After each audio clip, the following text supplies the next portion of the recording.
هل هذا سوشيال ميديا waxaan ku arkay wiil yar oo qof haweeney ah jidka dhaafinaya Muqdisho marka wiilku aad u yar yahay haweeney jidka gudubsiiyay marka mootooyin bajaajyo socda iyo qorayan yarka kuwa maaragtay macmalka ku joojiyay saasoo bajaajta ugu taagay u ku celiya marka qoryahan oo waxa way ilmaha loo gado oo aan ahayn kuwa rasmiga ah marka qofkii dumarka ay jidka u dhaafsiiyay dadka marka waxay lahaayeen wiilkii u bagsanaayeen inuu qof weyn oo dumar oo jidka dhaafsiiyay qorina uu ku celiyay mootada marka waxa is weydiiyay muxuu wiilkan qori ugu celinaa mootada because magaalada ku arkaa mooto qori ugu celinayo marka state-ka dawladdu waxay qayb ka tahay barbaarinta wiilkaas waxa barbaarinaya dawlad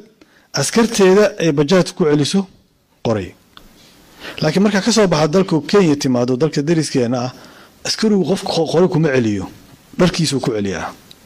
markii la arko inuu traffic yahay qof walba waa ki istaagaysaa waa ixtiraamaysaa macni anaga laakiin labiska kaliya kuma filna qofku waa inuu qor la soo baxo marka state-ka naftiisa marka waxaan ka waday dadka barbaarintooda qayb uu ka yahay state-ka